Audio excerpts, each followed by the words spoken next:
I started my first social media page 11 years ago, but didn't make my first dollar until 7 years in. So in this video, I'm gonna share the exact process I followed, the biggest mistakes I made, and what I would do if I started over so that hopefully you can start earning way sooner than I did. To begin, let's go back to 2014 when I was a freshman in high school and Instagram was the shiny new platform. Despite it being early in the days of Instagram, people were already running theme pages and I wanted in on the fun, so I created my first page. I basically just posted cool pictures that I found. I'm not really sure why I chose that as my topic, but I did, and I ran that for a little while until eventually I had a better idea. Instead of posting pretty pictures, I thought it might be cool if I ran a page covering my favorite basketball player. So I deleted all of the existing posts, rebranded the account, and started posting about Jimmer Fredette. Over the next 5 or 6 years, I built up that page to several thousand followers by posting news, stats, and highlights about Jimmer. And I'm not really sure where I expected that page to go, but running that thing was my life. I worked as hard as humanly possible to make that thing grow, including waking up at 3 a.m. to watch his games in China, and eventually expanding to YouTube and Twitter as well. But despite all that effort, I had not made a penny from my audience. I didn't know how to monetize on Instagram or Twitter, so my hope was to monetize the YouTube channel.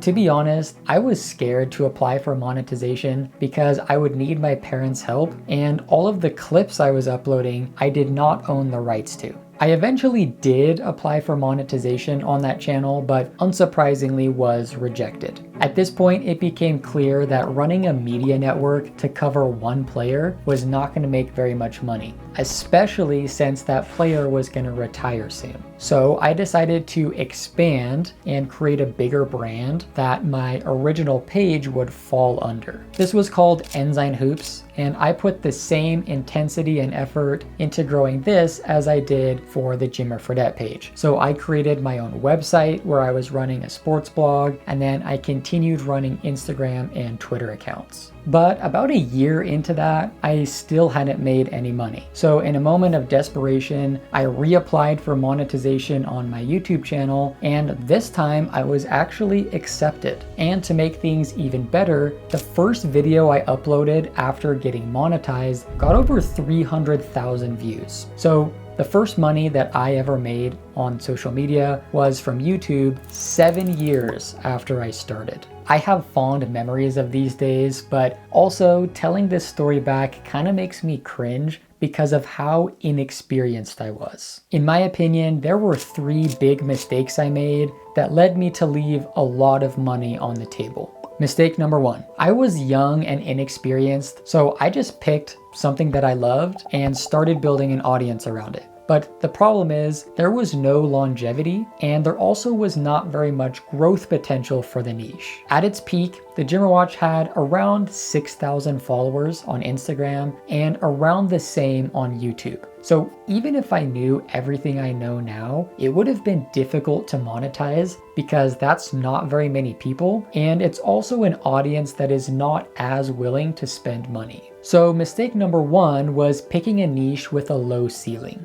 Mistake number 2. Despite the low ceiling of my audience, there was a time when someone approached me who was selling Jimmer Fredette jerseys, and I promoted them on my page. The agreement was that if I sold a certain number of jerseys, he would send me a free one in return. I believe the number was like 20 or something like that, and I hit the number, so I received a free jersey. But if I had been more experienced, I would have negotiated to receive a commission for each jersey I sold, because yeah, getting a jersey was cool, but it would have been nice to also get some money on top of that. This is just one example of the opportunities I missed because I was a high school kid who didn't know anything about business. So mistake number 2 was being ignorant to additional ways to monetize. Mistake number 3, as I grew my audience, I was basically just head down, trying to get as many followers as possible, and then hoping it would turn into something later down the road.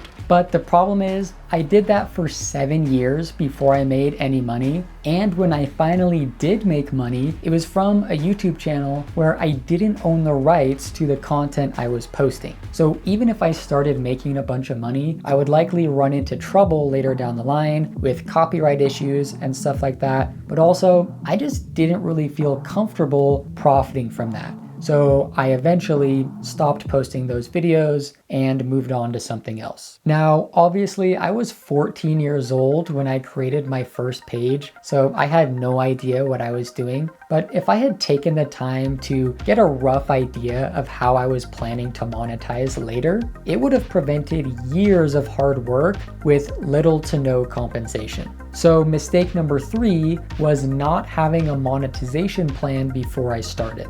Alright, so then how would I make my first dollar if I started over today? Let me walk you through it. The most important thing is to get your niche right, which I have broken down into 3 steps. New creators often pick their topic first and then go from there, but I found it's more effective to identify your ideal follower first and then pair that with a topic to create your niche. So for example, your ideal follower could be moms, entrepreneurs, retired people, or sports fans. And the reason why you want to identify your ideal follower first is that your audience will later become your customers. If you have 1 million followers, but none of them are willing to spend money, it's going to be really difficult to monetize. So the first step is to identify your ideal follower. After that, you can make a list of the topics you're interested in and pick one from the list. But instead of just blindly picking one like I did, before you choose, I would research the monetization potential of each of these topics. The easiest way to do this is by researching other accounts in the niche to see how many followers they have and how they are monetizing. But an important note here, follower count is not the most important metric as you do this research. Sure, you want to pick a niche that has decent growth potential, but what's more important is whether these accounts are promoting affiliate links, doing brand deals, or selling their own products or services.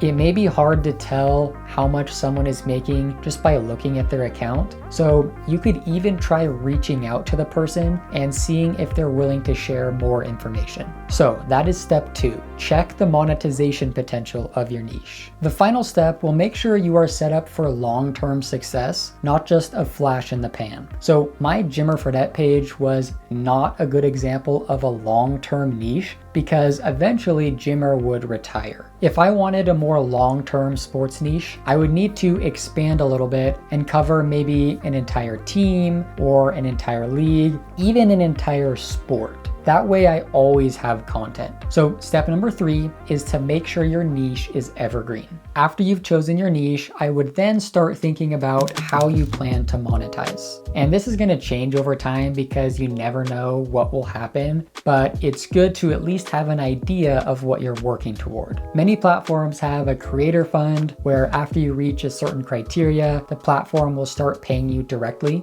But there are also external monetization methods such as sponsorships, affiliate partnerships, and selling your own products and services. I usually recommend working towards those native monetization features first and then expanding from there, but this is not a strict guideline. For example, on Instagram, you need 10,000 followers before you unlock some of their native monetization features, but I've sold products through an affiliate link with only a couple thousand followers. So don't feel like this is a strict limitation and you can't monetize until you get there. Just know that some of the best opportunities are going to come later down the line. So if I was going to start a new sports account, I would first work towards a place where I could sell jerseys or other memorabilia through an affiliate link. And if you're not sure where to start with these, anyone can sell products through the Amazon affiliate program, so that can be a good place to start. Then I would work towards the native monetization features, which become eligible at different points depending on the platform. After that, I would want to have sponsors reaching out to do brand deals. And then if I got big enough, I would eventually want to sell my own product or service. Once again, your roadmap may change over time, but it's good to have an idea of what you're working toward.